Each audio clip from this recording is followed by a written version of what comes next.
بسم اللہ الرحمن الرحیم۔ السلام علیکم، میں ہوں علی اصغر اور آپ دیکھ رہے ہیں میرا یوٹیوب چینل۔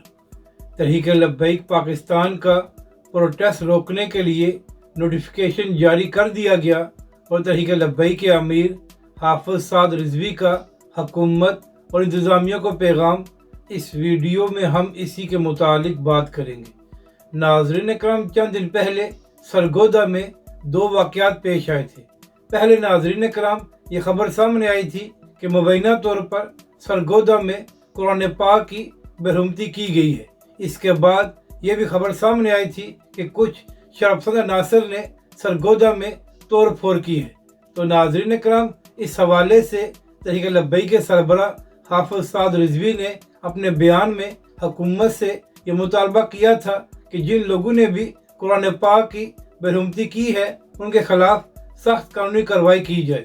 اس کے ساتھ ساتھ حافظ سعد رضوی نے حکومت سے یہ بھی مطالبہ کیا تھا کہ جن لوگوں نے توڑ پھوڑ کر کے حالات کو خراب کیا ہے ان کے خلاف بھی کارروائی کی جائے۔ تو ناظرین کرام، ابھی تک اتنے دن گزرنے کے باوجود حکومت اس حوالے سے کوئی بھی پروگریس نہیں کر سکی اور ابھی بھی کسی کو بھی گرفتار نہیں کیا گیا کہ کس نے قرآن پاک کی برہمتی کی تھی جس کی وجہ سے حالات خراب ہوئے تھے۔ تو ناظرین کرام، اسی حوالے سے آج تحریک لبیک پاکستان سرگودا میں تحفظ قرآن مارچ کرنے جا رہی تھی، جہاں پر تحریک لبیک پاکستان کے رکن شورا پیر سید محمد تقی الحسین شاہ صاحب بھی شریک ہو رہے تھے۔ تو ناظرین کرام، اسی حوالے سے سرگودا کے ڈپٹی کمشنر کی جانب سے ایک نوٹیفیکیشن جاری کیا گیا ہے جس میں کہا گیا ہے کہ تحریک لبیک پاکستان کے رکن شورا پیر سید محمد تقی الحسین شاہ صاحب سرگودا میں داخل نہیں ہو سکتے۔ یعنی کہ ناظرین کرام، تحریک لبیک پاکستان پرامن پروٹیسٹ کرنے جا رہی تھی، مگر اس کے باوجود تحریک لبیک پاکستان کے رکن شورا پر پابندی لگا دی گئی ہے کہ وہ سرگودا میں داخل نہیں ہو سکتے۔ تو اسی حوالے سے کل رات تحریک لبیک کے امیر حافظ سعد رضوی نے خطاب کرتے ہوئے کہا کہ یہ کیسی حکومت ہے جو اپنے ملک میں ہی قرآن پاک کا تحفظ نہیں کر سکتی۔ تحریک لبیک کے سربراہ حافظ سعد رضوی نے کہا کہ جن لوگوں کا اپنے ملک میں یہ حال ہے انہوں نے فلسطین کے لیے کیا آواز اٹھانی ہے۔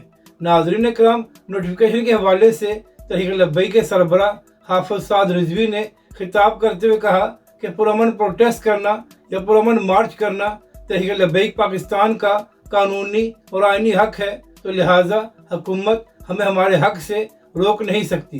تحریک لبیک کے سربراہ حافظ سعد رضوی نے کہا کہ تحریک لبیک پاکستان کسی ایسے نوٹیفیکیشن کو تسلیم نہیں کرتی جہاں پر تحریک لبیک پاکستان کے رکن شورا پر بلا وجہ پابندی لگائی جائے۔